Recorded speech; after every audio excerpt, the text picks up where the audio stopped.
گوانژو، چین.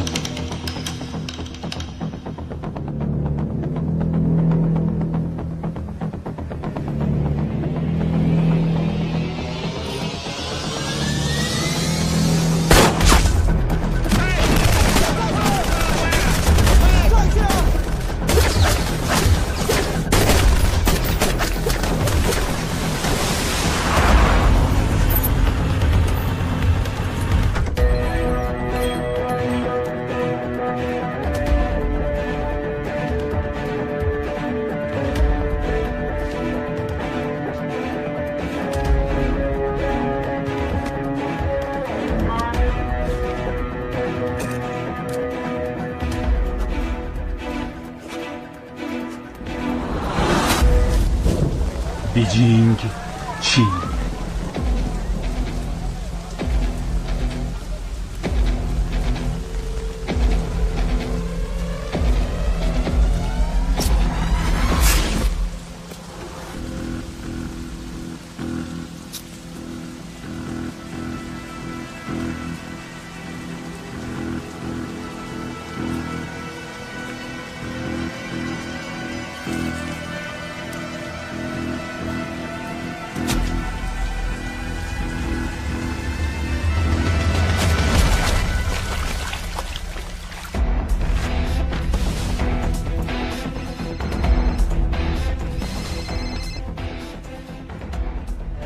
متوجه شدن که من به تو اطلاعات میدم. به زودی میان اینجا که دستگیرم کنن. پس هر چه زودتر کشور رو ترک کن.100多了，不要跑。进去！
قربان، این حملات فقط رو مأمورین ما نیست. در واقع این حملات کل پلیس رو در بر میگیره. قربان، این یه حمله به کل کشوره. ببینم الان چند تا از مأمورین ما تو چین فعال هستن؟ 20 نفر. الان شدن 17 نفر. مطمئنم به اونام حمله خواهد شد. قربان، اگه همینطوری تمام مأمورای ما از دست برن، ما زمانی میفهمیم حرکت بعدی اونا چی خواهد بود که اونا کل اطلاعات ما رو به دست آوردن. میدونم که موضوع سر امنیت ملیه. هر کسی که این کارو میکنه هدفش ضعیف کردن پلیسه. ولی این کار کی میتونه باشه و چرا؟ منم همینه دارم میگم، ما باید پیداش کنیم. قربان، چطوری باید گیرش بندازیم؟ محله میل، مرکز بمبئی. من توی 5 قسمت بزرگ بمبئی بهتون زمین میدم. بالای 1000 تا آپارتمان میتونی توش بسازی. خب درسته، ولی مامورا رو چیکار کنیم؟ اونو من خودم حلش میکنم.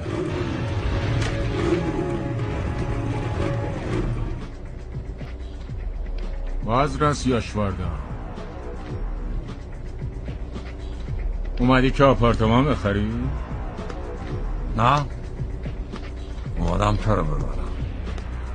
امروز دادگاه داری، فراموش کردی؟ تو زده به سره؟ اومدی تو منطقه من، اونم جلو افرادم، میخوای منو به زور ببری؟ اونم بدون یونیفرم؟ فکر کردی اگه با یونیفرم بودم زنده میذاشمه؟ ما بعدم میاییم. برو پسر، برو مسئله ایشونو من کن. بایسا.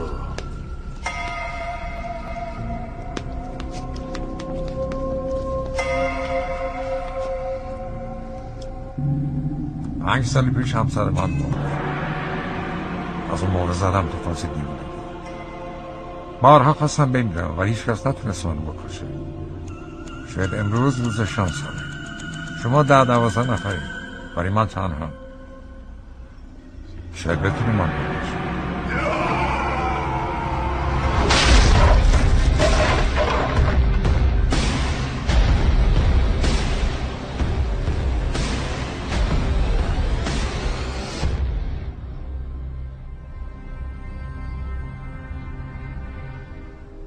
یه چیز رو فراموش کردم بگم.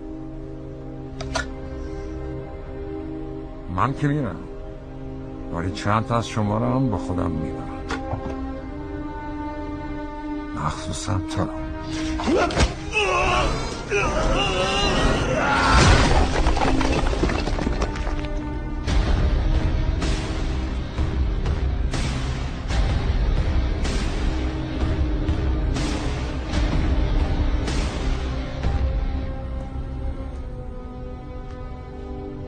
کسی دیگه نیست؟ ای کجا داری میری؟ وایسا نترس بابا. گوجیا بکشش، گفتم بکشش، به شل کن. بهتون که دارم میگم دخلشو بیاری.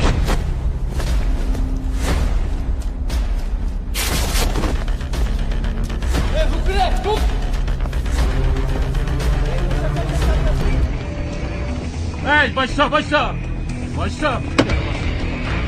به تو روشنش کن رابیو. زود باش، گاز بده لعنتی. داری چه غلطی میکنی؟ برو دیگه. چرا راه نمیافتی؟ برو دیگه. چی کار داری میکنی؟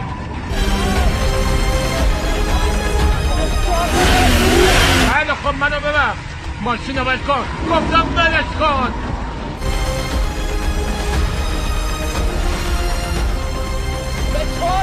ماشین رو ولش کن دیگه. ولش کن.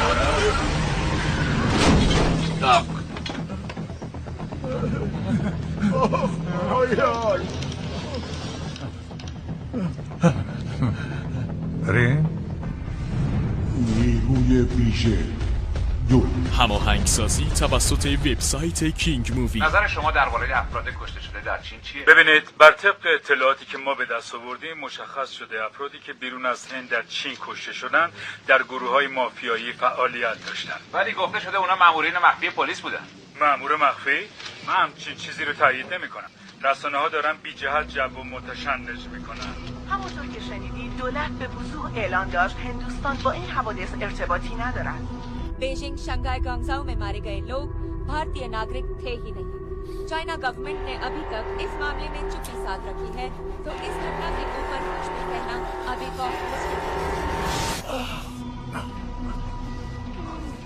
تموم شد؟ آره تموم شد. این وضع کی ادامه داره؟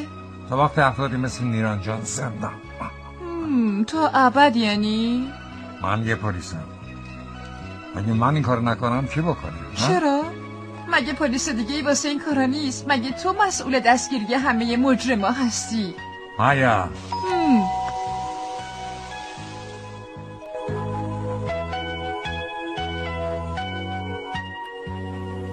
یک روز این راه از تپیدن باز می‌ایستد. تا آن زمان من را همراهی کن. مهم نیست این زندگی تا کی به طور می‌انجامد. مهم نیست این زندگی تا کی به طور می‌انجامد. ولی تا ابد در کنار تو خواهم بود. जितनी भी लंबी हो रातें पल भर में तेरे हो जाएंगे कोई इशारा तो करो तेरे बिन कहाँ और किधर जाएंगे जरा समझा तो करो साए से तेरे लिपट जाएंगे कोई इशारा तो करो.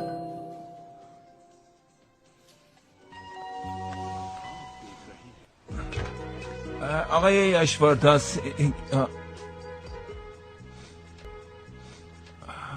خودکار؟ ها؟ طبق خبرهای رسیده پلیس چین ادعا کرده که کشته شدگان شانگهای، گوانگژو و بیجینگ شهروندان هندی بودند. بعد از این خبر روابط شکننده کشورمان با چین تیره تر شده است. اداره مرکزی پلیس امنیت اعلام کرد مامورین ما در حال تحقیق در این باره هستند. دولت اعلام کرد اداره مرکزی پلیس امنیت اکثر فعالیت‌هایش بر اساس محرمانه بودن اطلاعاتش میباشد. به همین خاطر مشخص کردن اینکه کشته شدگان جزو مامورین مخفی هند برای دستگیری خلافکاران و تبهکاران بین‌المللی بودند یا نه دشوار است و مشخص نیست که مرگ هریش چاتورودی، سوراج رابات و آرون گوپتا هم تصادفی بوده یا پشت مرگ اونها هم رازی هست. هریش دیدار شد دیگه. باید بریم. رسیدین؟ موقعی میرسیم که حرکت کنیم.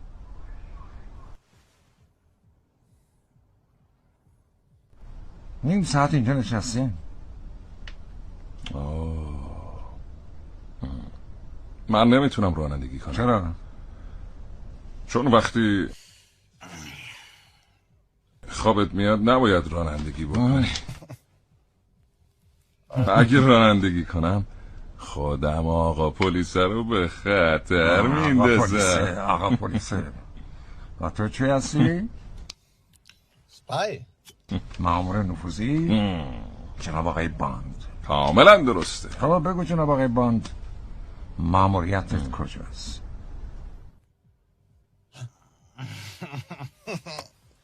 بگو دیگه اگه مردی چی؟ بسر اینطوری فکر کنم اون خلافکارا اول تو رو بکشن. من پلیس والا ہوں. آره اگه من بمیرم میگن قهرمان بوده. ولی اگه برای تو اتفاقی بیفته میگن که اون اصلا شهروند هندی نبوده. درست میگم؟ پس ساکت.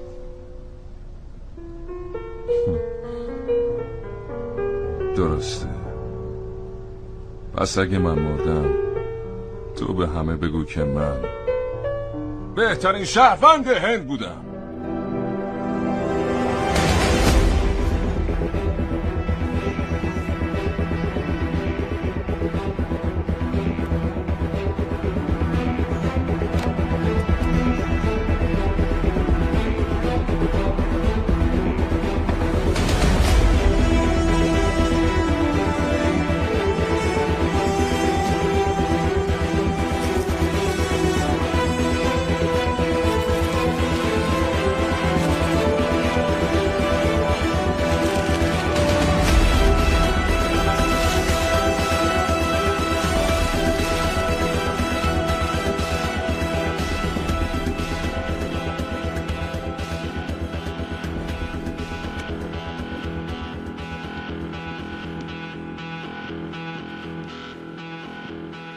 قربان از بین اینا حتی یکیشم پرونده تصادف نیست. خب یه چه مأمورای ما لو رفته و فهمیدن اونا کی هستن.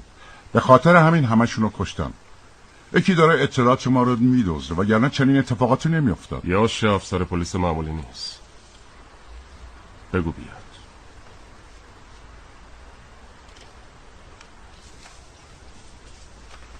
بفرستش داخل. ببخشید گفتم بریم داخل. بیا. یاش ایشون انجانداز هستن، رئیس اداره مرکزی. اگه اطلاعاتی داری میتونی باشون در میون بذاری. هریش این کتابو برای من فرستاده. نه متاسفم. میدونین من این کار چیه؟ یعنی که هریش به هیچ کس اطمینان نداره. چی داره میگی؟ هریش یکی از بهترین افسرای ما بود. اون بهترین دوست من بود. این دلیل نمیشه. 2 نفر توی این اتاق هستن که من از همه بیشتر بهشون اعتماد دارم. پس سعی کنید با هم کنار بیایید. یاش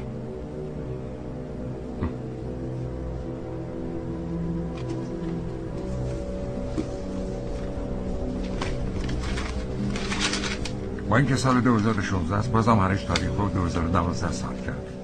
این یه اشتباه نیست. یه نشونه است. اون در واقع تاریخ نیست، شماره سفر است.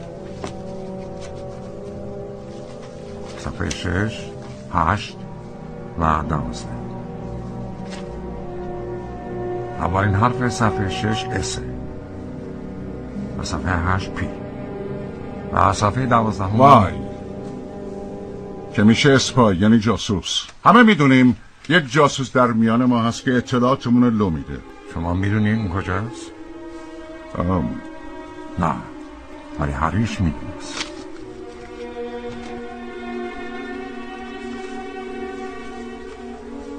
از کتابم لذت ببر. EMB سفارت.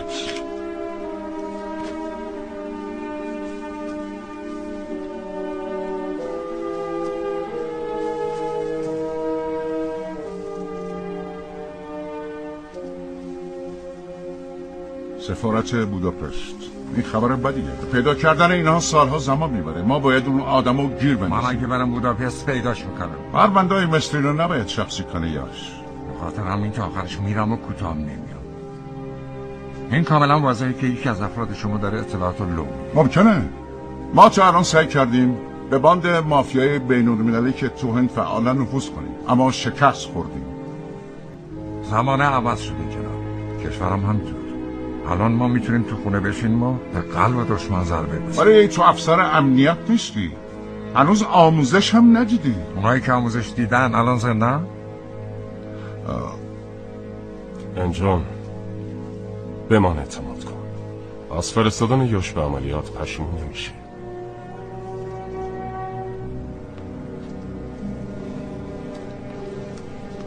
ببین یاش، برای این عملیات تو باید کیکر رو همراه داشته باشی. اون نفوذ زیادی داره. قربان میشه اینجا رو امضا کنی؟ یاش تو برو با کیکر آشنا شو، منم الان میام.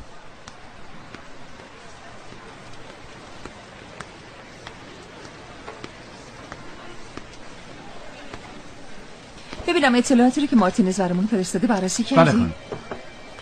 این کیکه رو کجا میتونم پیداش کنم؟ یه پرینت ازش بگیر برام بفرست. باشه خانم. کیکی منم، کامل جیت کامور. این او چی بود؟ تو فکر کردی افسر مرد هستم؟ آره. پس تو خانما رو لایق نمیدونی؟ من فقط اینو میدونم که کیکی میتونست اسم یه مردم باشه. اصلا تو کی هستی؟ بچه اتاق کنفرانس.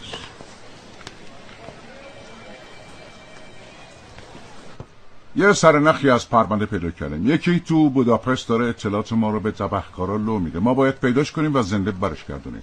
یاش یه افسر پلیسه. شما دوتا با هم میرید. قربانی خواهش دارم همراه من یه مأمور آموزش دیده بیاد. چرا این افسر معمولی میاد؟ چون موقعیت جاسوس اون پیدا کرده. ایشون برجیش ورما هستن، وزیر توسعه منابع انسانی. کارشو در سال 1988 به عنوان یه افسر اجرایی کشور شروع کرده و سال 2012 مشاور کابینه دولت شده. 2 سال در این مقام بوده و سال 2014 وارد سیاست شده. با این اطلاعات غلط داریم وقتمون رو تلف میکنیم. برای تو شناختن جناب وزیر خیلی مهمه، چون اون به زودی به بوداپست میره و شما دوتا به عنوان مامورای امنیتی باش میرید که امنیت رو حفظ کنید. روش کار ما اینطوریه: پشتکار، تمرین و آماده سازی. اینم نرین کارشیکه، سفیر ما در مجارستان. اونجا میتونه کمکتون کنه. اینجا تمام اطلاعات مربوط به بخش بازرگانی و سیاسی نوشته شده. من 3 روز به یک کنفرانس امنیتی میرم. اگه نیاز شد خودم هم میام بوداپست. قربان، رئیس این تیم کیه؟ منم. تو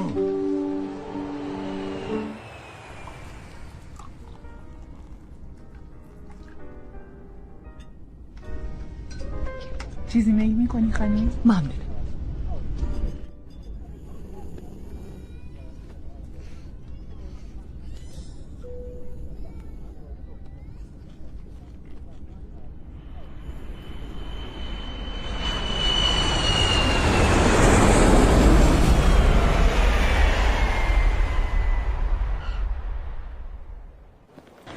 گردش مالی سالانه اداره اطلاعات چقدره؟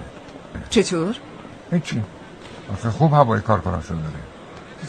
اون بلیت درجه 1 من با پول خودم خریدم.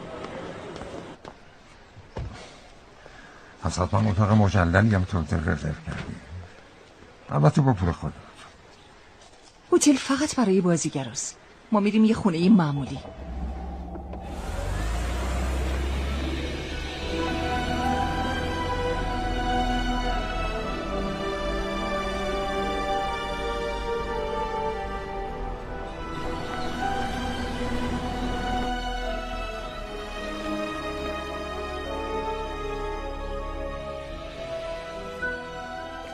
اینجا فقط به یه دلیل بهش میگن خونه معمولی، چون هیچ کس نمیتونه بفهمه ما اینجاییم. سفیر تا 10 دقیقه دیگه میرسه تا درباره ادامه نقشه صحبت کنیم. آدرس اینجا از کجا گیر آوردی؟ سفیر برام ایمیلش کرد. دیگه چی؟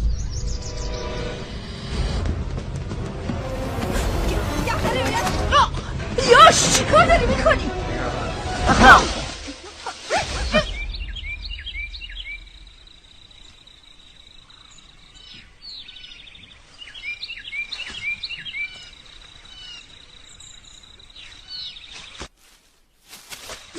مگه زده به سرت؟ آخه تو چه مرگته؟ بار آخرش باشه قهرمان بازی برده.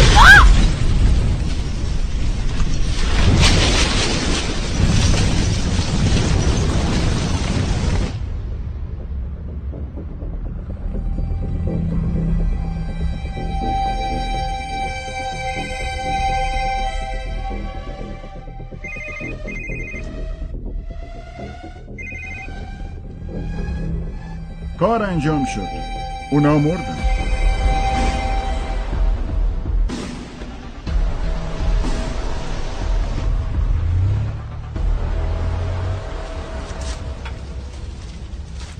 از کجا فهمیدی بمب گذاشتن؟ اگه اون میتونه سیستم کل پلیس امنیت رو هک کنه و اسم مامورا رو بفهمه، پس حتما میتونه ایمیل هایی تو رو هم بخونه. این هم روش کار پلیس جنایی بمبئیه. احساس کن، اقدام کن، با عقلش برو. حالا کجا بریم؟ همونجا که بازی کردن میرم.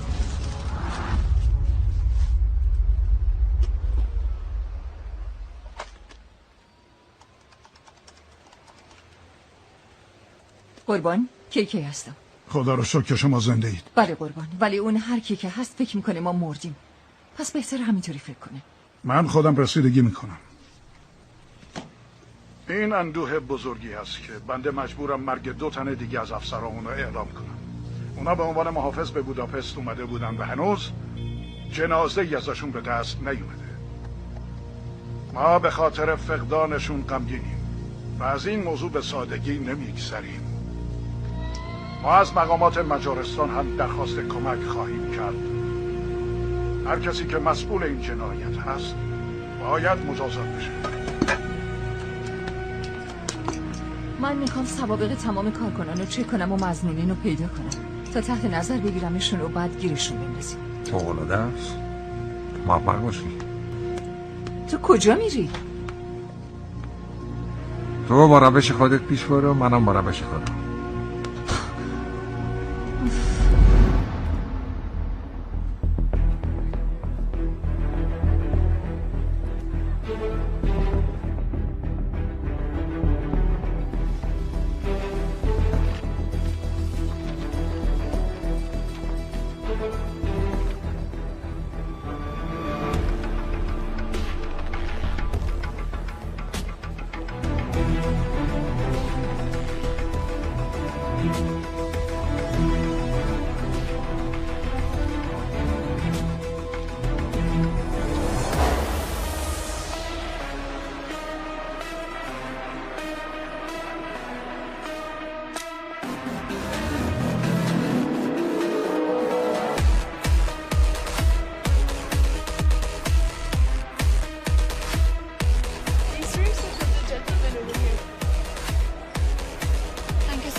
قهوه؟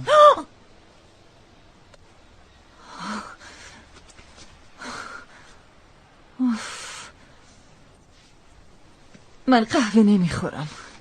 چه بهتر.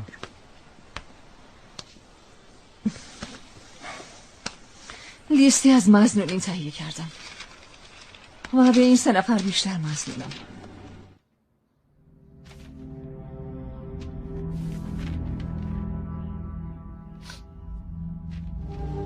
تو کجا رفتی؟ ما اومدیم اینجا برای عملیات نگردش. این همونیه که دنبالش. شیف شرما مترجم. ممکن نیست. डिसिप्लिन रूटीन है बेल्जियम में काम करता था. اون با یه روال منظم تو بلژیک کار میکرده. اصلا تو کارش غیبت نداشته. پول خوبی هم گیرش میاد. اصلا به گروه‌های تبهکاری ربطی نداره. نه مسئله مالی داره نه خلاف دیگه ای. از خونه به اداره و از اداره به خونه میره. اون پاکه. دقیقاً. ولی زیادی پاکه. اینا 3 مظنون من هستن. مظنون شماره 1 ویکاس گوپتا. تو این 2 ماه رفتارش کمی تغییر کرده. آدمی که تا امروز اضافه کاری نکرده چطور میشه یهو تصمیم میگیره هر روز شروع به اضافه کاری بکنه؟ شماره 2 آنوشمان صاحب. 3 ماه پیش با این دختر ازدواج کرده. دختر ساکن هنگ کنگ. نه قبلا همدیگر رو دیده بودن نه قراری داشتن. پس چطور با این عجله ازدواج کردن؟ شماره 3 امیت سینگ. من به این بیشتر مشکوکم.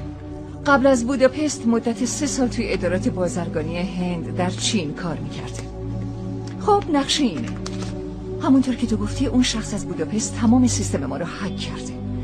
ما با یه آیدی تقلبی ایمیل کد شده به سفیر میفرستیم که شخصی در چین حاضر شده اطلاعات گروه‌های تبهکاری رو بده و قرار در نمایشگاه نقاشی ملاقاتش کنیم. هر کس پشت این ماجراست 100% اون ایمیل رو میخونه و اگه شک ما درست باشه اون حتما میاد. حقمتون این یه نقشه عالیه. اون حتما میاد.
چیزی گیر آوردین؟ نه قربان، ما در تمام نقاط نمایشگاه دوربین داریم.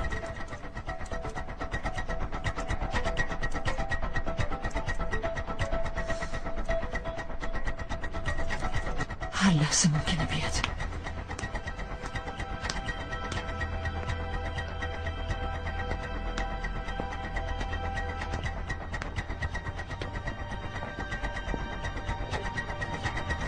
ممنون.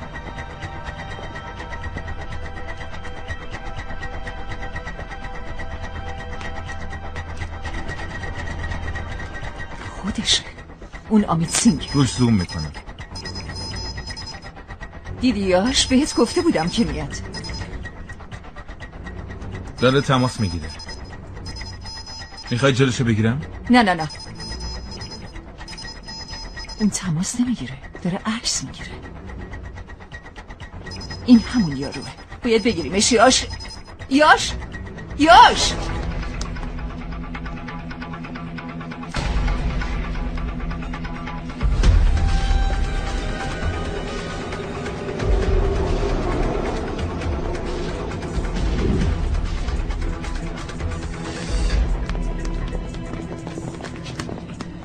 ببخشید این مسخره بازی ها یعنی چی؟ این منم که باید سوال بپرسم.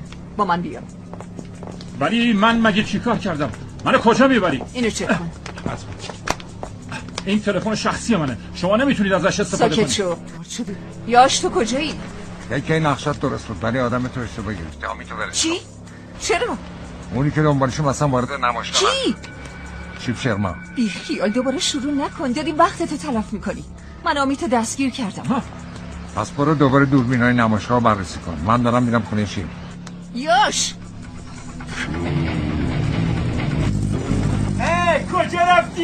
یعنی چی؟ برای چی اومده بودی نمایشگاه؟ یه نفر ایمیلی رو که به سفیر فرستاده شده بود برای من فوروارد کرده. ایمیل برای تو فوروارد شده بود؟ آره.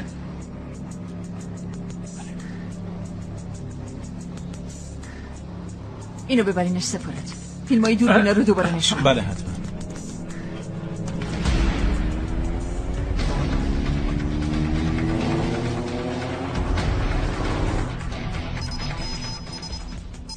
برگرد. بیشتر. وایسا. حالا زوم کن.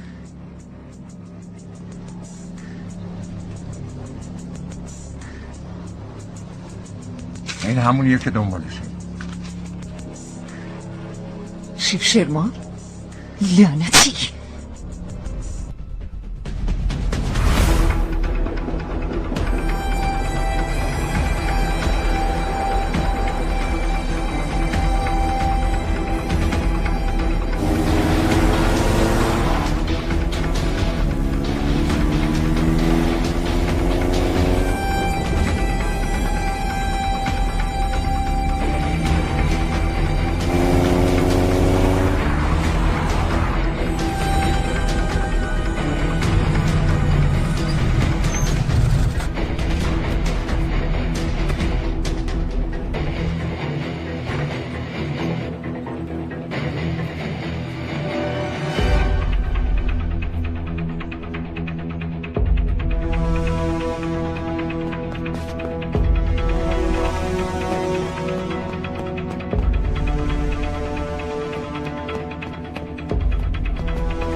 یاش تو درباره شیب راست میگفتی. تو کجایی؟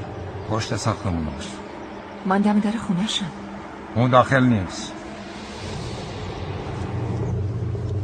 ولی یکی داخله.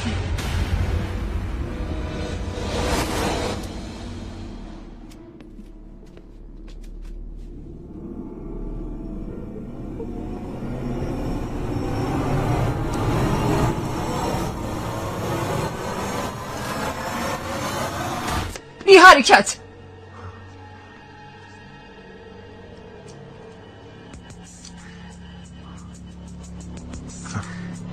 تویی؟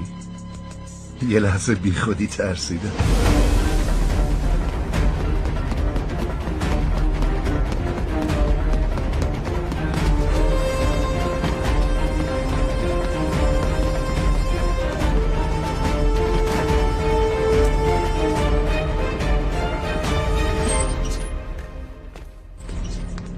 کشک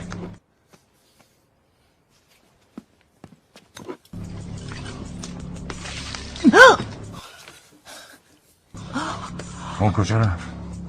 نمیدونم. از پایین که نرفته. پس یعنی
بازی فرصت دیگه گیرت اومد.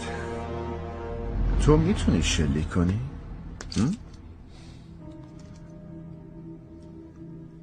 در شلیک این یکی شک نداشته باش. میخوایی مطمئن بشی؟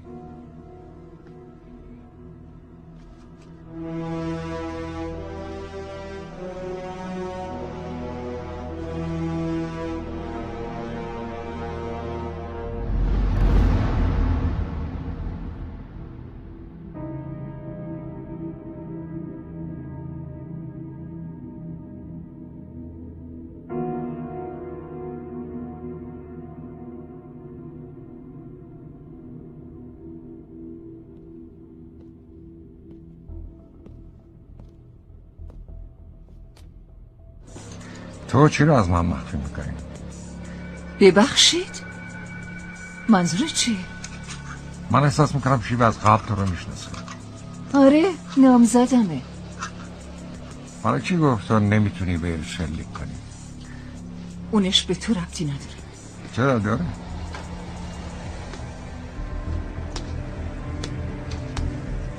واقعا باورش سخت همه این کارا رو این آدم کرده باشه. شما اینو از کجا استخدام کردین؟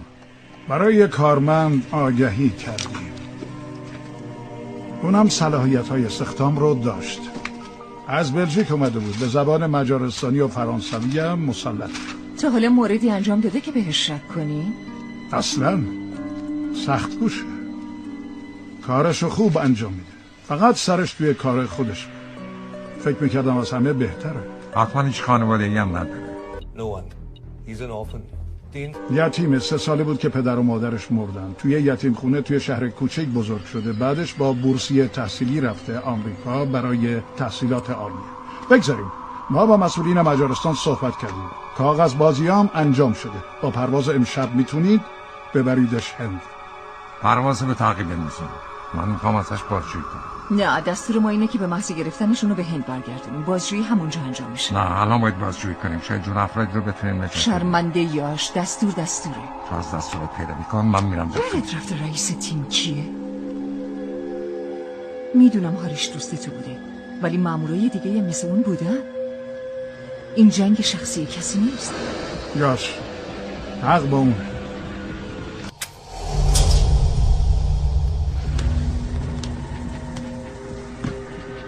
نه تراشه، نه میکروفونی، نه فرستادی، هیچی گیر نمیاد. لباسش هم گشتیم اینو پیدا کردیم که چیزی توش نبود.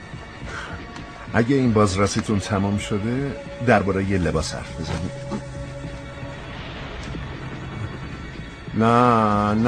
نه این لباسای دموده و بی خود با این سایز گشاد نمیتونه انتخاب شما باشه خانم کاوه. آره خب این سلیقه بعد بیشتر مال کسایی که لباس پلیس رو میپوشن. صحبت درباره لباس پلیس با دهن تو جور در چرا؟ برای اینکه من یه خلافکارم. رفیق درباره پلیس و لباس پلیس صحبت نکن. حریف من نمیشه. تمام شد؟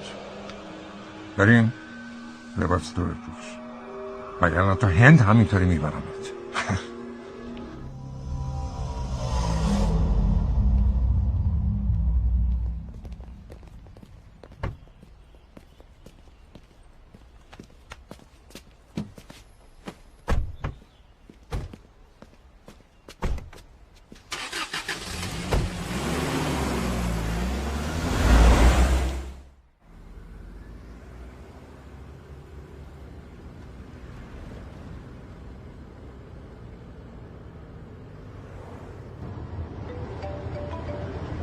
بله قربان.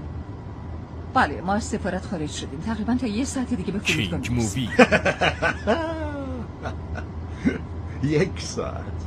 این 1 ساعت قراره طولانی ترین زمان زندگی تو باشه. ما قرار نیست به فرودگاه برسیم. بپرس چرا؟ بپرس. چون تیم ما مشکل داره. تیم عجیبیه. یه مأمور خانم بچه پولدار که نمیتونه شلیک کنه، بعد دومی هم پلیسی که نتونست حتی جون زن خودش رو نجات بده. حالا چطور میخواید مأمورتون رو نجات بدید؟ تو هم خدا بهت رحم کنه خانم کابو، چون هر کسی که با ایشون نزدیک میشه بعدش میره اون بالاها. آریش بیچاره رو دیدی؟ عکس العمل نشون ندیداش، هدفش همینه. حالا که حرف از روابط شد اینم بگم که روابط خانم کابر قبل از شروع تموم میشن. میدونستی وقتی 18 سالش بود پدرش با یه دختر 18 ساله ازدواج کرد، میرفتن گردش. این 18 سالش و اونم 18 سالش. چه حسی داشتید خانم کابر؟ بیچاره چه حسی داشته؟ قربان میشه کمی بهش دلداری بدی جناب؟ آرومش کن. من از خشونت متنفرم. گفتم خشونت، یادم افتاد قرار 2 تا دیگه از افرادتون برید. دهنتو ببند، اگه بازش کنی خودم میبندم.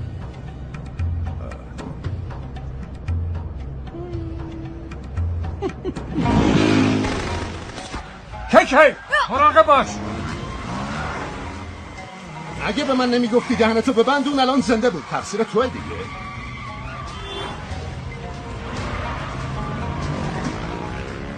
کی 2 تا موتور سوارن. راست میگه، 2 تا موتورن.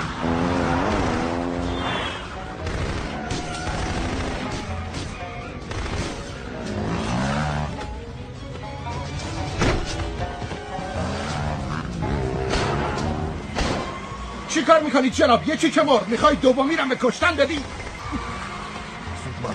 حرف بزن. نه بابا، یکی میگه ساکت باش، یکی میگه حرف بزن. بالاخره چیکار کنم؟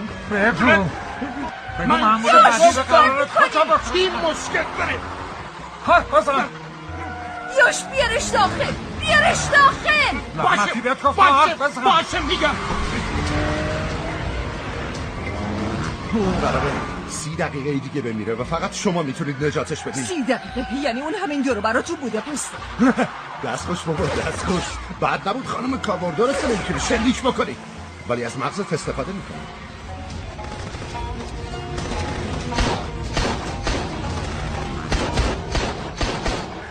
حالا اینجا از مغزت استفاده کن. یه فرشته و 4 مسیح. حلش کن و رفیقتو نجات بده.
برو داخل اون ساختمون، یه مدتی باید اینجا بمونیم.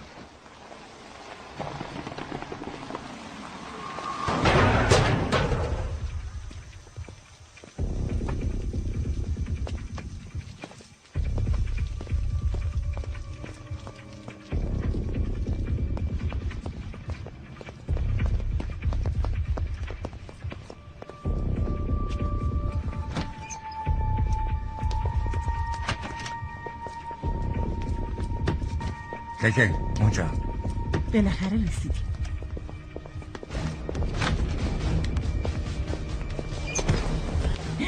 تو کی هستی؟ من مأمور پلیسم. به کمک نیاز دارم. چی میخوای؟ یه مکان برای مخفی شدم. باشه.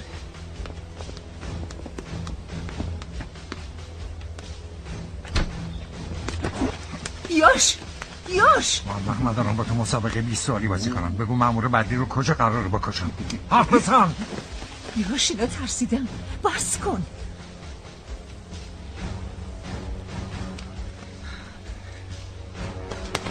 بیا اینجا بده.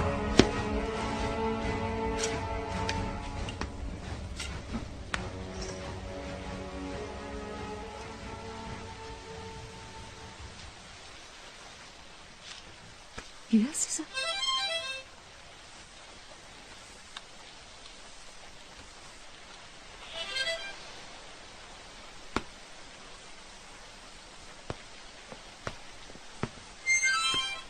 هی بلدی بزنی؟ بده من.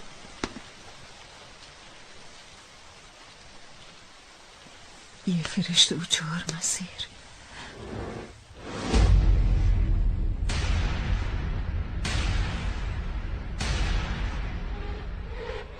یاش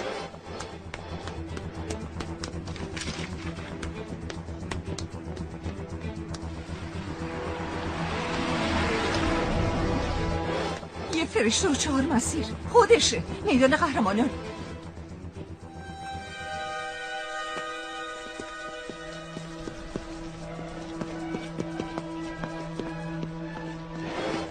هنوز 10 دقیقه زمان داریم.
برای نجات مأمور بعدی ما فقط 10 دقیقه وقت داریم. باید سریع حرکت کنیم.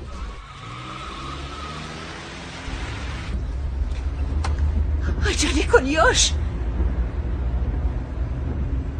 وقت زیادی نداریم. تیک تاک تیک تاک. اونهاش. اون میدان قهرمانانه. اینجا هیچ کس نیست. خدا لعنتت کنه. کجاست؟ مکانشو درست اومده، ولی شما یه 20 فوت ازش بالاتر هستی. آخه میدان قهرمانان یه ایستگاه مترو هم داره.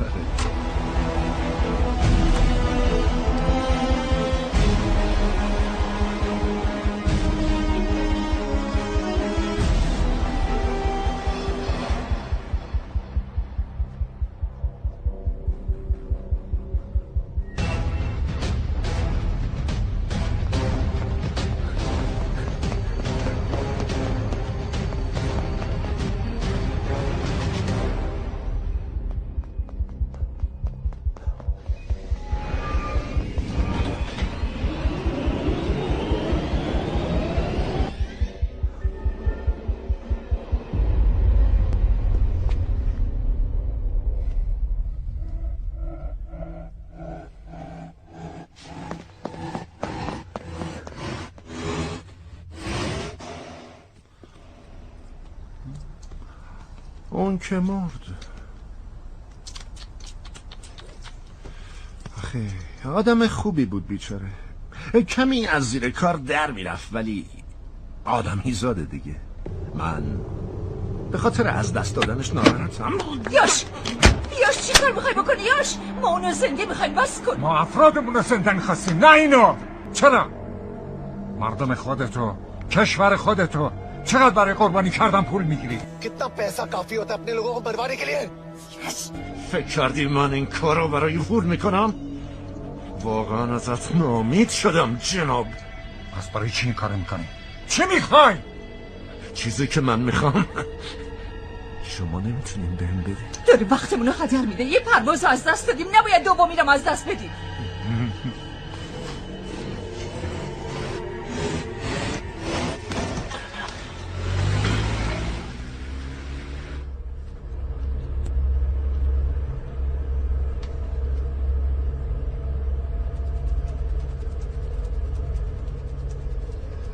تحمل شکست باید خیلی سخت باشه مگه نه؟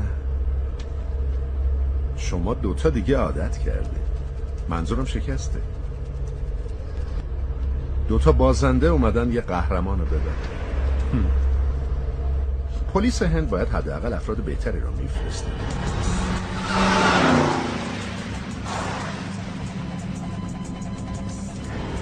ببین دوباره اومده. یاش اول آپارتمان بعدش همینجا. اونو از کجا فهمیدن ما اینجا؟ چیه؟ چرا به من زل زدی؟ گوشه من پیش توه. تمام سوراخ سنبای بدنم هم که چک کردی. من چطور میتونم بهشون چیزی بگم؟ من به یکی از شما دوتا شک دارم. یکیتون خائنه.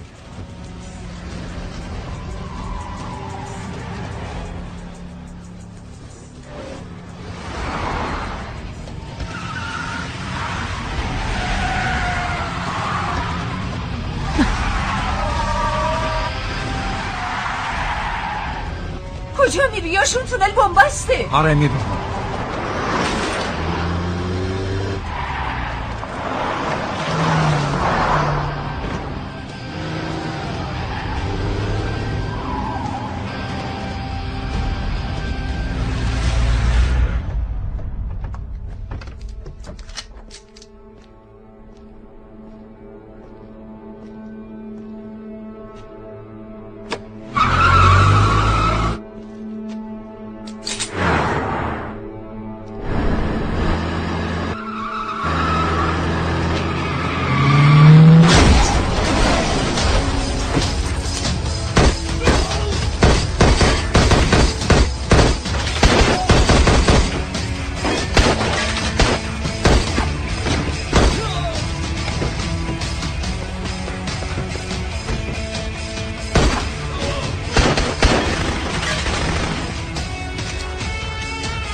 واقعا دست مریضاد. یعنی جالب بود. تحت تاثیر قرار گرفتم.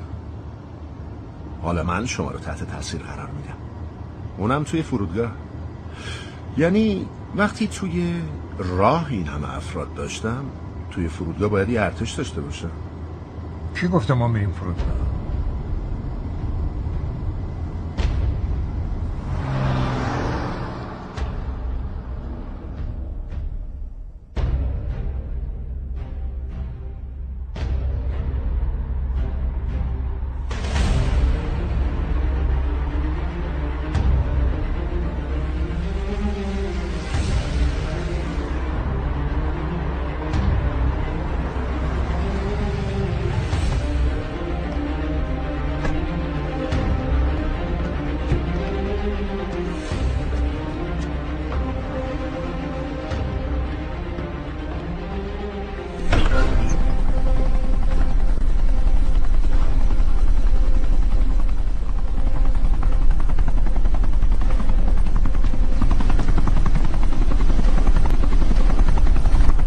میخوای منو کجا ببری؟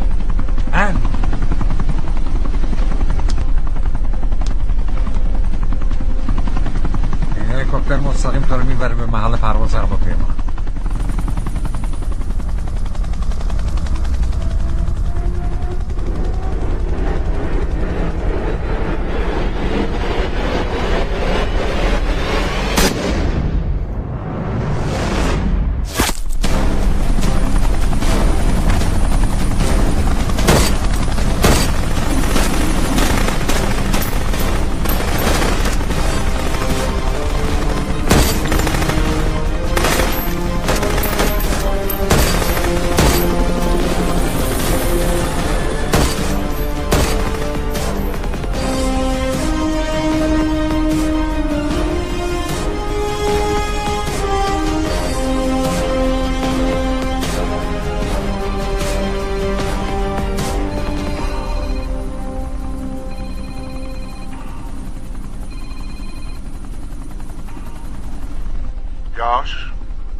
یه خبر بد. یه مأمور دیگه ما تو مالازی کشته شد. تو هرچه زودتر شیبو بیارشن. یاش؟ الو یاش؟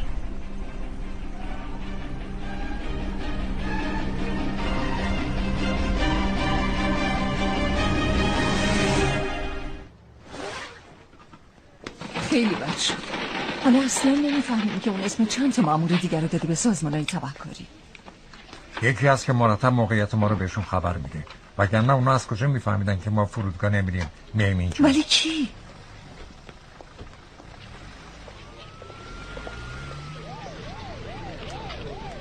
یه جای کار میلنگه. یه چیزی رو فراموش کردی. زیادی بهش فکر میکنی.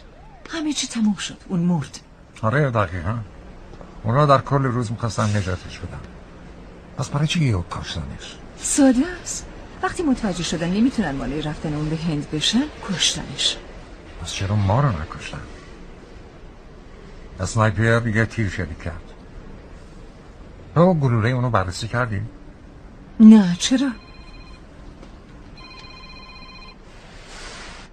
قربان حالت خوبه قربان؟ منم حالم بهتر. قربان این طبیعت هم واقعا چیز جالبیه. تا حالا اسم عنکبوت مدوسا رو شنیدی؟ منم نشنیدم قربان. این یه عنکبوته که ظرفش فقط 30 دقیقه نفس آدم و بند.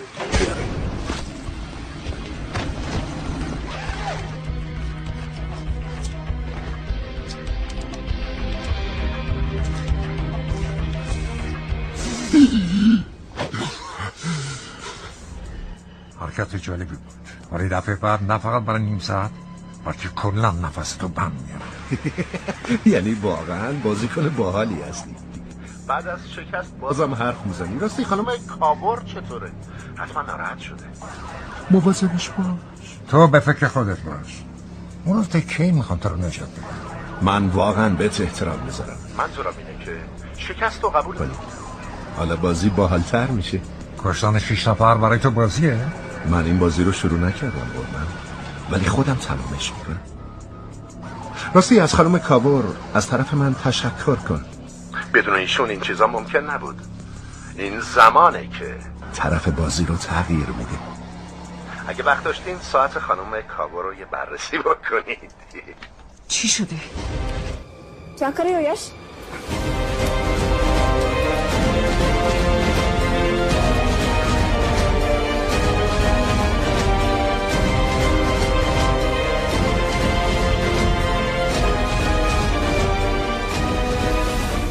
انجام الان شیف میتونه هر جای اروپا بره و گرفتنش دیگه تقریبا غیر ممکن شده.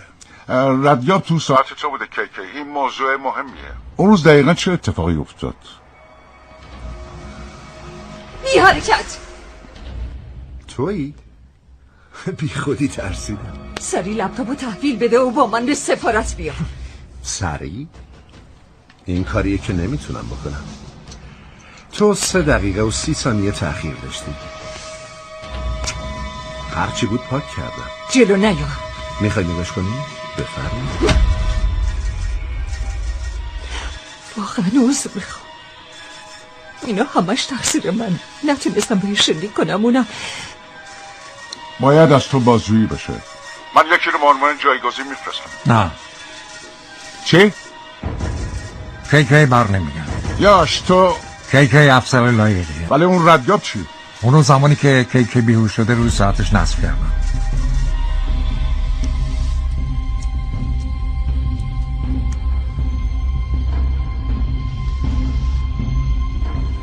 این اتفاقی که براش افتاده برای هر کسی میتونست بیفته. ما اونو گیر میندازیم. بهتون قول میدم.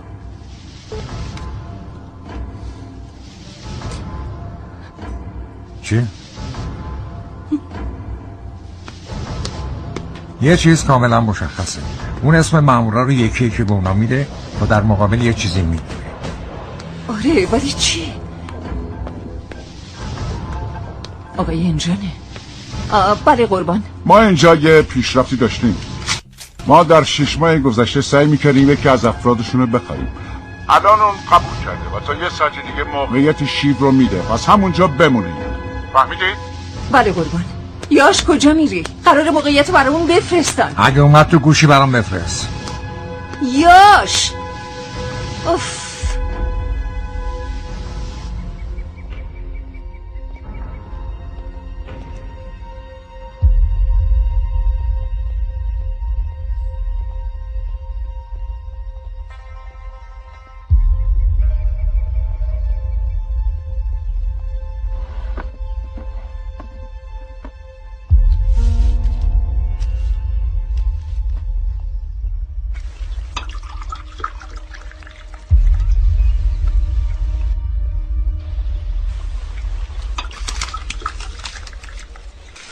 مطمئنی همون چیزیه که میخوای؟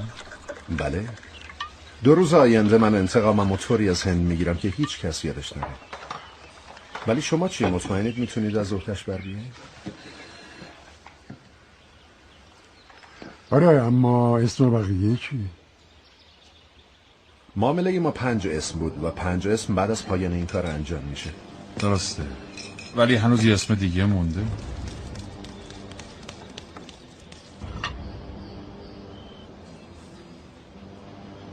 لیزا وژین.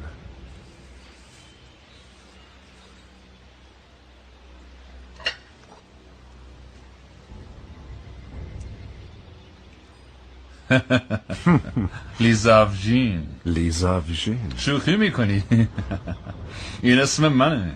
پس تو حتما مأمور مخفی هستی.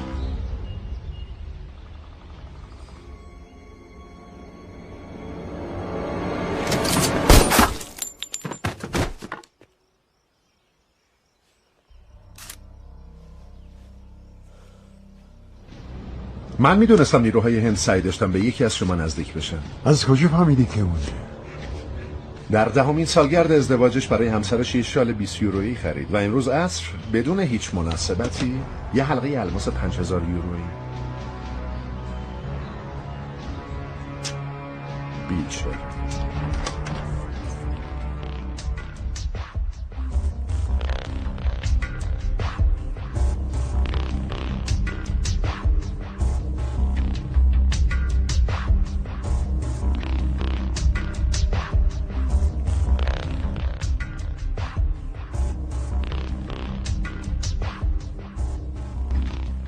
فکر کردی من این کارو برای پول میکنم؟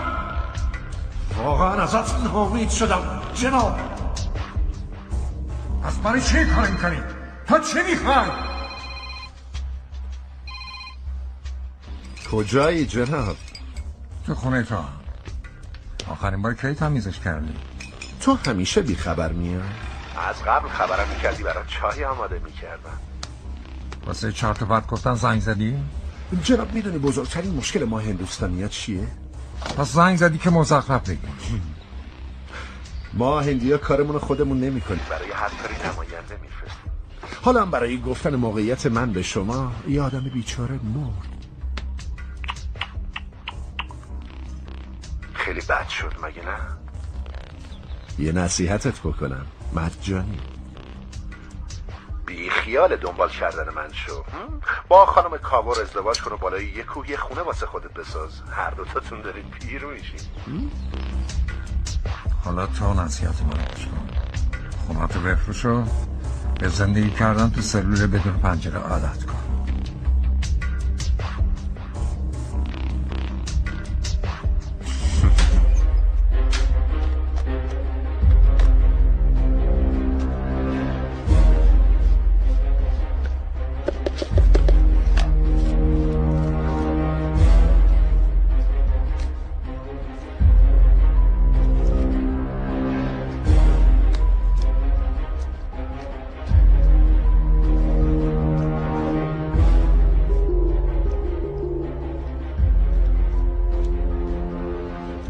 تولدت مبارک.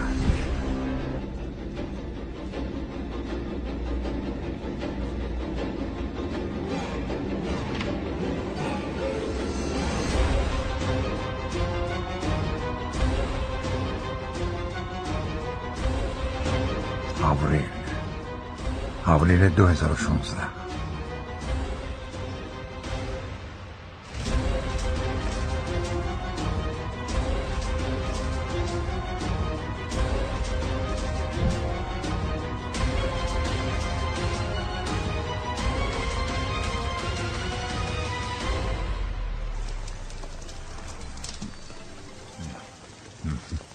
جانم رئیس بگو. سامان. بله رئیس. یه کاری برات دارم. یاش اون مأمور جدید چی شد؟ مرده. چی؟ چطور؟ شیو اینجا چطور میشه یکی پیدا کرد؟ رابط مجارستانی اینترپول مارتینز. حالیه من ماجرا زنگ میزنم تا هم با مارتینز صحبت کن. اون جواب تماس نمیده، فقط پیام متن میگیره. الان براش میفرستم.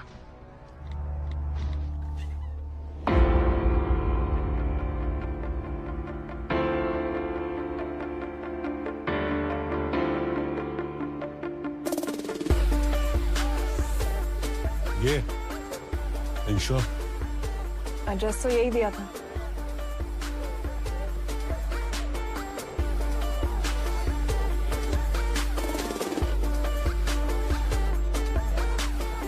Olvan Martinez. शेख Martini. Olvan Martinez. Virat Martinez. Martinez keresed? Fent találod. ऊपर.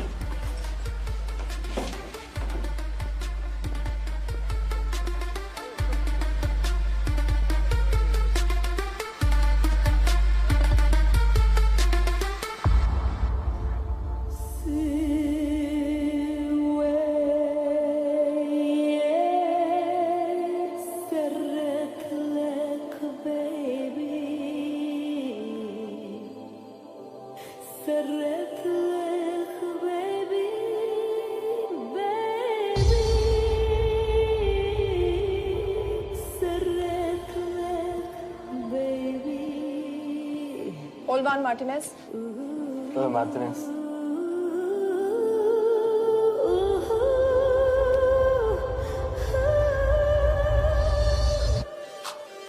ओह ये हो क्या था? नहीं मैंने सोचा कि तुमने सोचा क्या कोई आदमी होगा? तो तुम लड़की को काबिल नहीं समझती। आओ typical.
I love you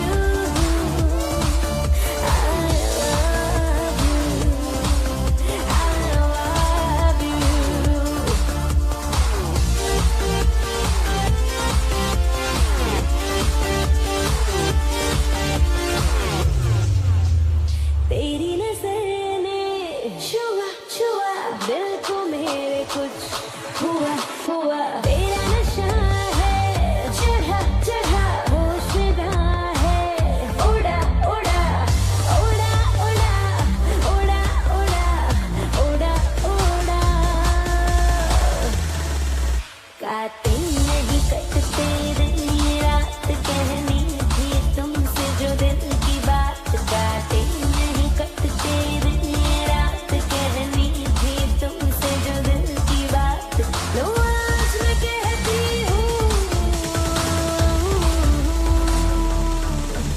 I love you I love you I love you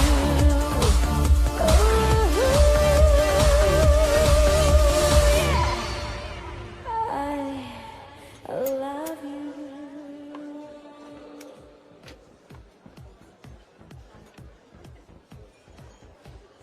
इसे तो खुद होश नहीं है कि कहाँ है। शिव का पता क्या देगी? Meg kell találnunk valakit, a neve Shiv Sharma. Nem probléma. De van egy feltételem. Kefélni akarok vele. क्या कह रही हो? वो कह रही है मदद तो करेगी पर बदले जो में चाहिए हाँ कर दो। शिव को ढूंढना ज्यादा जरूरी है। You sure? हाँ Okay.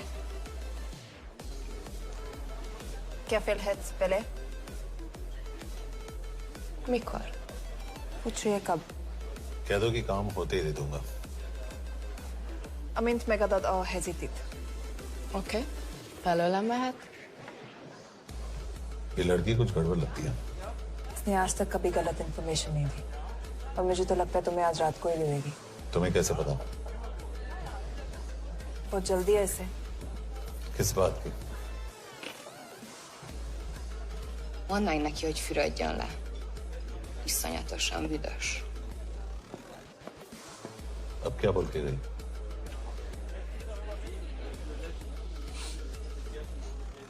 Quería nalo.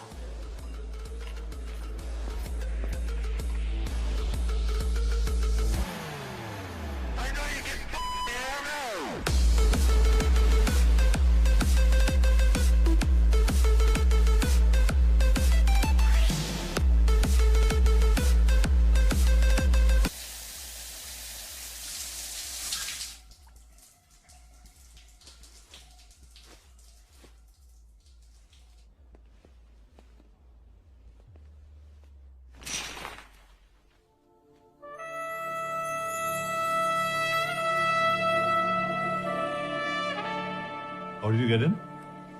Ruhák későbbre. Do you have Shiv's location? कपड़े क्यों फेंक दिए? Így szeretnél szexelni? क्या बोल रही है? Óvszerni? ये, Gyere! कहाँ जा रही है? Ne legyél már ये, szívű! चल हट! Mit csinálsz? Nem ebben állapodtunk meg! A kurva életben seggfej vagy! अरे बात हो गया तेरा नाटक, चल! चल, हट! De szerintem nem erről volt szó! De nem hiszem el ezt, mert meg...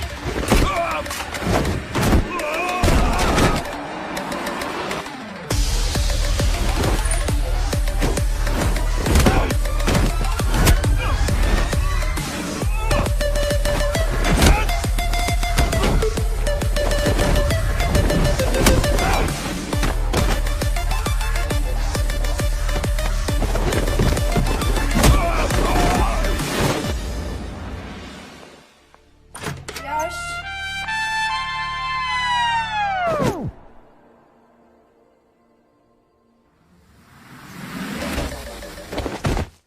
रुको। क्या हुआ इतनी जल्दी हो गया? तो ये थी इसकी शर्त? हाँ पर क्यों कुछ हुआ नहीं? Are you crazy? तुम्हारा दिमाग खराब हो गया? Megszegted az egyességet, és ez a duplájába fog neked kerülni. Nem probléma. Te meg seggfej vagy, bazd meg nem hiszem el! Shiv hollow को विलेज में।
هنوز داغه.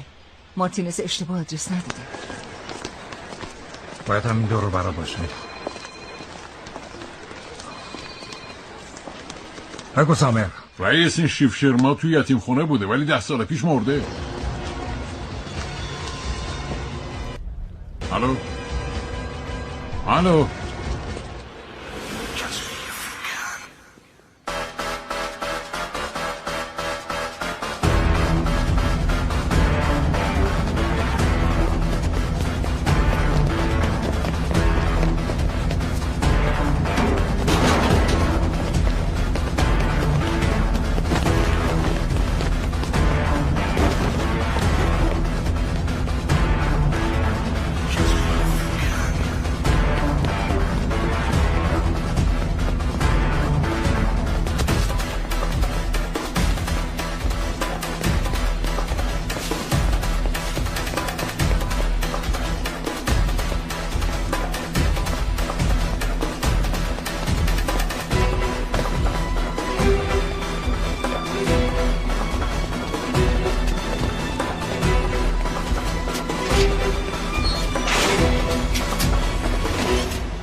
Yoshna!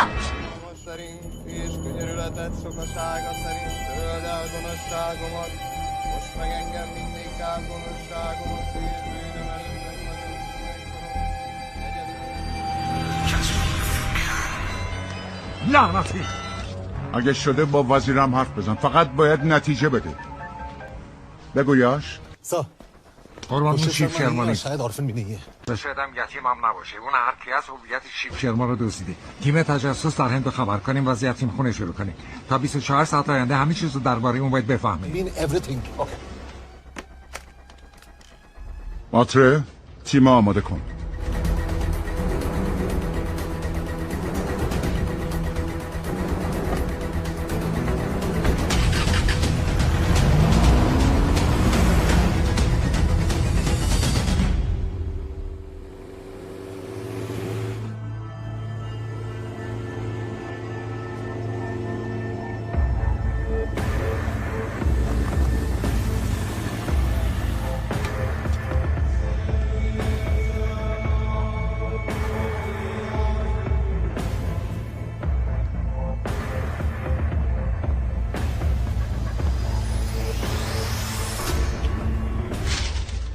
کارت عالی بود مارتینز. چرا گفتی موقعیت تو براش بفرستم؟ چون اگه اونا منو نمیدیدن دیگه به تو اعتماد نمیکردن. حالا اونا بیشتر به تو اعتماد دارن، بیشتر از قبل. چه باهوش. شنیدم از اونا هم خوب پول میگیری. میبینمه.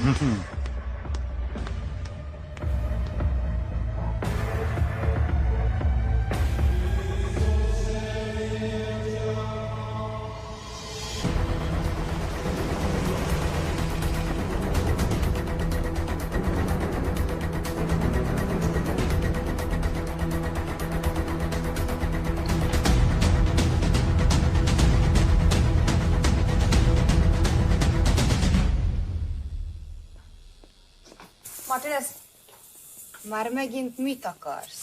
Megszokott kell a következő címe. Tudtam, aljas szemétláda. ये पागल अब क्यों चिल्ला रही है? काम करेगी या नहीं? Karigi.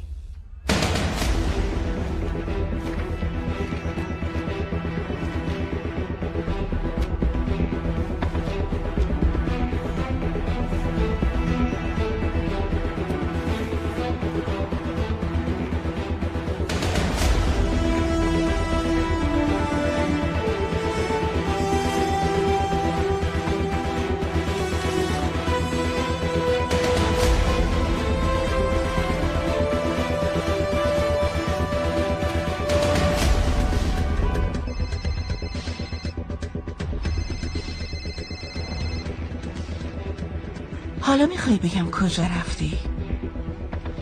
برلین. بگو برلین پیدا کنم. باشه.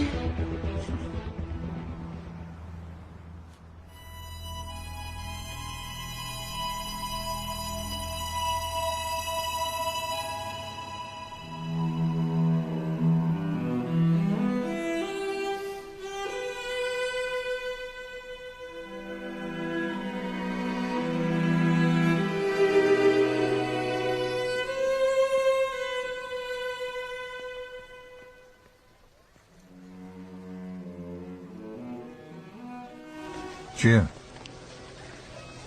میدونم قهوه نمیخوری.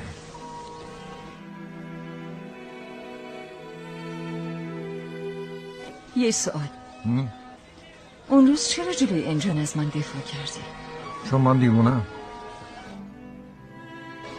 کاملا خونه چلم.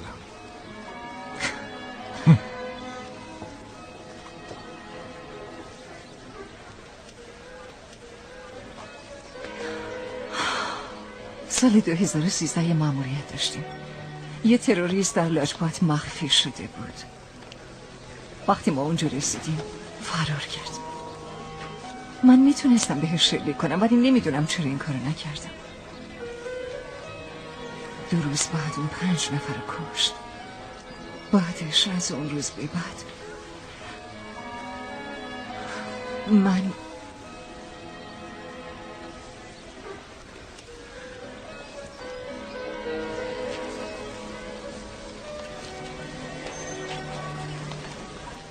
عریش دوست دوران بچگی من بود. مدرسه و دانشگاه رو با هم می‌رفتیم.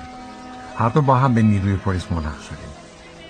اون همیشه به شوخی میگفت من کاملا دیوونم. یه دیوونه تمام عیار. میگفت حتما کشته میشم و اون تحقیقات قتل منو انجام میده. ولی نه اون و نه من هرگز فکرشم نمی‌کردیم تحقیقات قتل اونو من انجام بدم.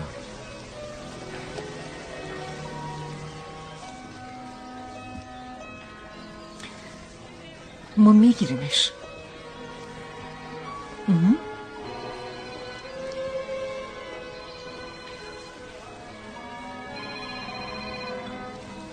قربان حق با تو بود. اسم اون شیو نیست. اسم اصلیش رادا پرتاپ سینگ و پدرش کارام پرتاپ سینگ مأمور مخفی پلیس هند بود. سازمان‌های تبهکاری متوجه این موضوع میشن و سازمان تحقیقات ما دستور میده که ارتباطشون رو با اون قطع کنن. ولی قطع ارتباط باعث مرگش میشه. برای همین پسرش از هویت و اسم دوست مرده خودش استفاده کرده تا بتونه از پلیس انتقام بگیره. این اتفاق کی افتاده؟ سال 2012. یاش من رسیدم برلین زنگ میزنم. مواظب خودتون باشید.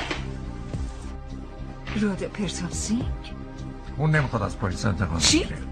همه چی صاف و واضحه. اون 4 تا مأمور ما رو کشته. اگه این انتقام از پلیس نیست پس چیه؟ به این سادگی هم نیست. اون میخواست از پلیس امنیت استفاده کنه تا به شخص دیگه ای برسه. به کی برسه؟ حالا کجا میری؟ میرم تا جواب این سوالتو پیدا کنم. آره پدر، من دارم میرم سمت فرودگاه. شما کی میرسید هند؟ پروازتون ساعت چنده؟ پسرم من احساس میکنم شاید نتونم. کینگ مووی. چی شده پدر؟ نگو که برات کار پیش اومده. نه من خودم که میخواستم هر چه زودتر بیام. میخواستم بیام یه سر به دفترت بزنم ببینم چطور کار میکنی، بعد بریم قدم بزنیم، بریم یه چیزی بخوریم، با هم یه شام بخوریم. خیلی وقت با هم غذا نخوردیم. آره ولی نمیفهمم چرا این حرفا رو میزنی. اتفاقی افتاده؟ نه من از همه شما یه چیزی رو پنهان کردم. میخوام بهت بگم چی بود. چی پدر؟ من متوجه نمیشم. مشکلی پیش اومده؟ 30 سال گذشته من تو شرکت کامپیوتری کار نمی کردم بلکه به عنوان پلیس مخفی کار می کردم. پلیس مخفی؟ پدر شوخی میکنه. ای کاش شوخی بود. بابا تو منو میترسونی. الان از اونجا خارج شو. وقتی همدیگه رو ببینیم همه چی درست میشه. خیلی دیر شده. منظور چیه خیلی دیر شده؟ این چه حرفیه میزنی؟ خواهش میکنم از اونجا برو بیرون. فقط یه چیزی بگم، مراقب مادرت و خواهرت باش بذارم. پدر خواهش میکنم. آخرین بار میخواستم بهت بگم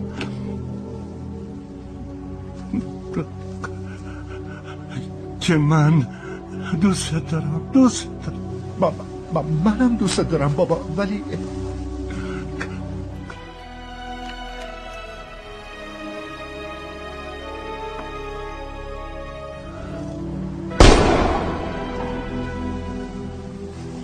پس شما میگید کاران پرتاب مأمور مخفی نبوده و برای خارجی ها کار میکرده؟ شما که خودتون بهتر از من میدونید.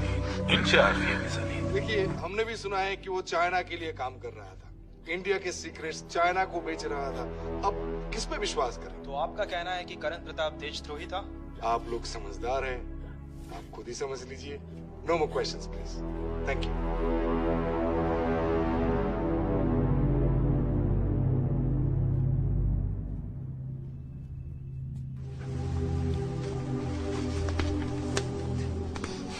موجودی حساب پدرتون همش به نام شما دوتا شده و همینطور هرچی توی گاف صندوق بوده. به هر حال چیز زیادی نیست.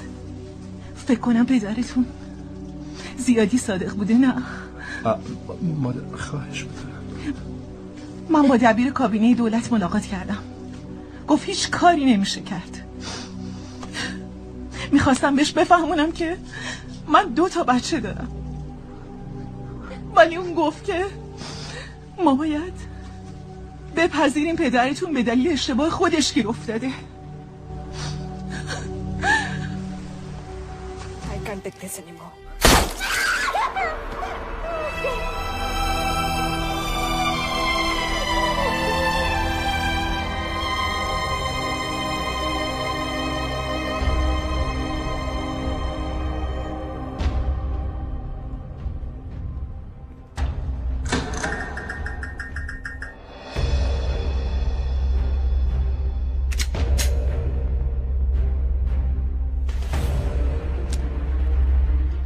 حق با تو بود. اسم اون شیو نیست. اسم اصلیش رادا پرتاپ سینگه. پدرش کرن پرتاپ سینگ مأمور نفوذی تو باندهای مافیایی هند بود. رفیق درباره پلیس و لباس پلیس صحبت نکن. حریف من نمیشی. باندهای طرفداری متوجه میشن که اون مأمور مخفی هنده. سازمان تحقیقات دستور میده که ارتباطشو با اون قطع کنن تا هویت همکاراش لو نره. فکر کردی من این کارا رو برای پول بکنم؟ واقعا ازت ناامید شدم جناب. این اتفاقات کی افتاده؟ سال 2012. 2012.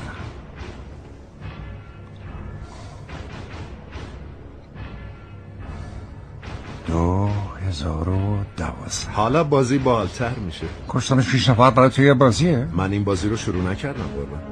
2012.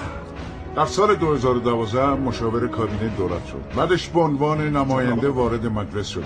ایشون بریجش ورما هستن، وزیر توسعه منابع انسانی. ببینید بعضی منابع میگن که اون مأمور مخفی یا نفوذی بوده و اطلاعات گروه‌های تبهکاری رو به پلیس میفروخته. حالا به کی اعتماد کنیم؟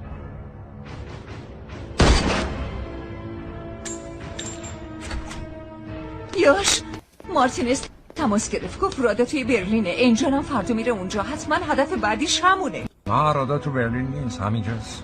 چی میگی؟ تو از کجا میدونی؟ چون اون میخواد وزیر توسعه منابع انسانی بریجش ورما رو بکشه. اینجا تو بوداپست.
پس رادیو آمدن اومده بود بوداپست کار کنه، یعنی تمام این کار جزء نقشش بود. آره دقیقاً. و فرستادن ما به برلین هم جزء نقششه. اون میدونست انجام داره میره اونجا. پس یعنی مارتینز؟ اوف لعنتی. باید این نشست خبری رو متوقف کنیم. نه اگه این نشست رو متوقف کنیم هیچ وقت نمیتونیم اونو بگیریم. یعنی برای گرفتن راده میخوای جون یه وزیر رو به خطر بندازی؟ معلومه که نه. ما نجاتش میدیم. چطوری؟ به شلیک میکنیم. چی؟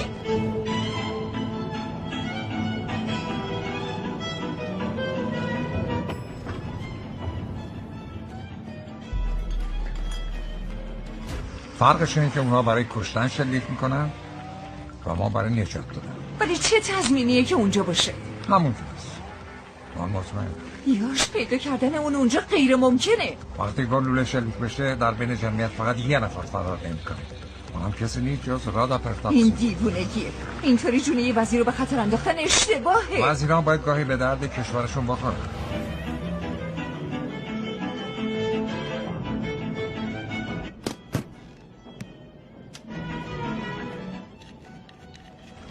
باورم نمیشه تو میخوای به وزیر شلیک کنی. من نه. تو.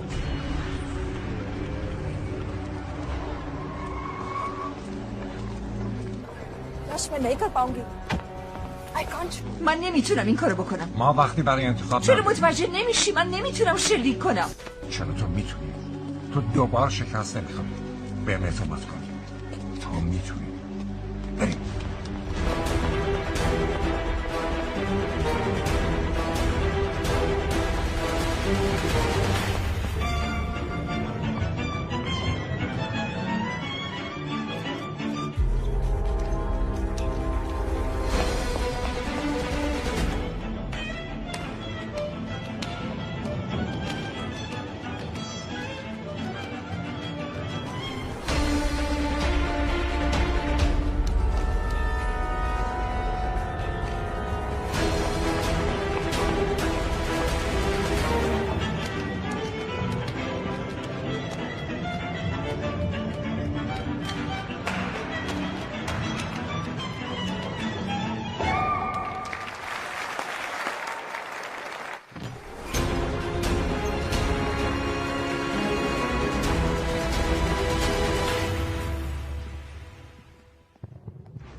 از همه به خاطر حضورشون ممنون.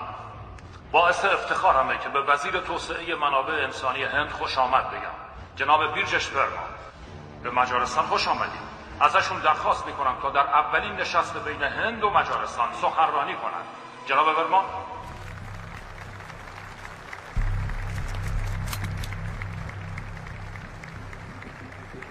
ممنون.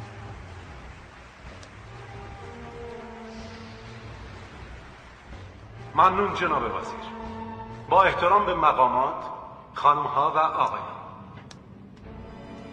این قطعاً شروع جدیدی برای دوستی و روابط عمیق‌تر بین مجارستان و هند می باشه.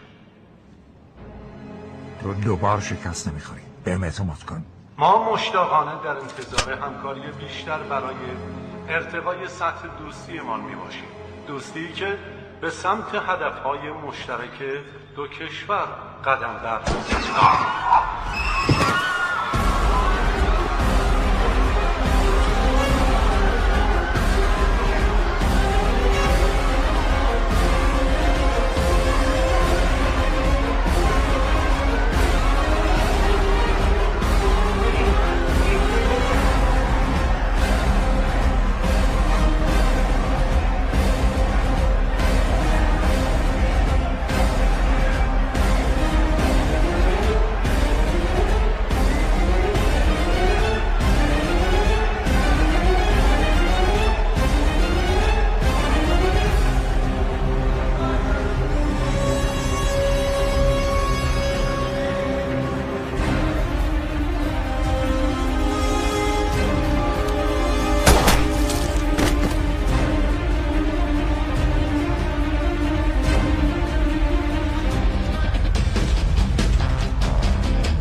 هیچ فایده ای نداره.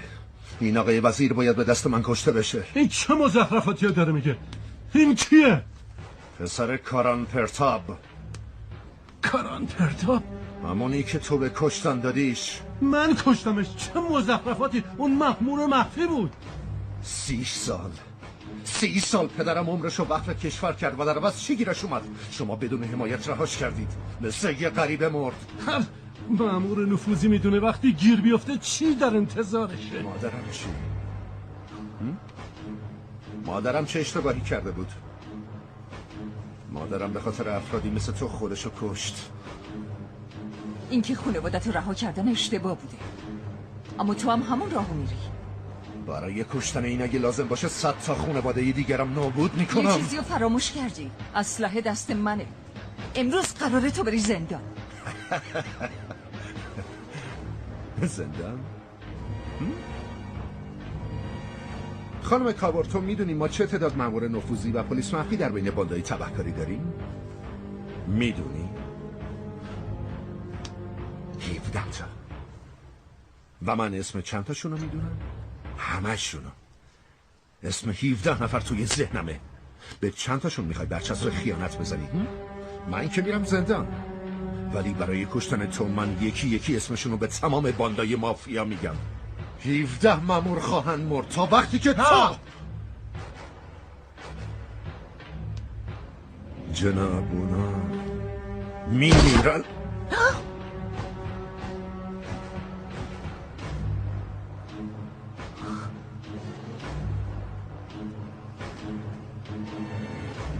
حالا دیگه هیچ مأمور نفوذی نخواهد بود.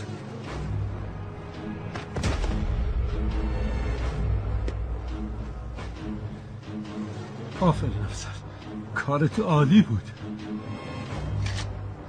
من برای نجات جون شما به اون شلیک نکردم. من فقط جون اون 17 نفر رو نجات دادم. یعنی چی؟ یعنی جون شما هم هنوز در خطره. چی کار داری میکنی؟ باید خانواده همه مأمورای مخفی رو که در این ماجرا کشته شدن مورد حمایت قرار بدم. منظور؟ من وظیفه‌مو انجام دادم، حالا نوبت شماست.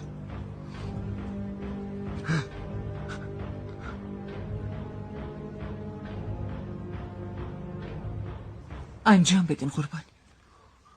این کله خرابه، واقعا میکشتتون. برای خانواده ماموران کشته شده‌ای که اسمشون به عنوان مأمور مخفی پلیس بین المللی هند یاد شده، دولت امروز یک قدم خیلی جدی برداشت. آقای ورما؟ بله، ما پس از پرسجوهای فراوان متوجه شدیم که اون مأمورای مخفی ما در حین انجام مأموریت کشته شدن و علاوه بر پاک کردن اسمشون از اتهام سهلنگاری، خانواده هاشون هم حمایت خواهیم کرد. کاران پرتاپ سینگ، هاریش چاتورودی، سوراج راوارت، ارشد خان، مانتیج سینگ، راهول راجپوت، ماهش دیشپاندی و همه افرادی مثل اینها که بدون هیچ درنگی جونشون رو در راه کشورشون فدا کردن. امشب خانواده اونا به نام شما یک شمع در خونه هاشون روشن میکنن. ممنون. اون مامورای نفوذی پلیس وظیفه خودشون رو انجام دادن و منم وظیفه خودم. کارت عالی بود جناب افسر.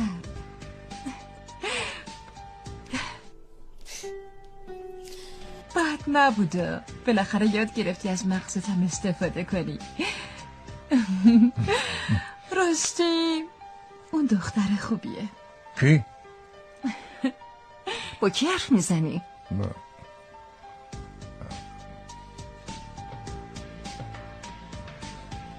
با هیچ کس.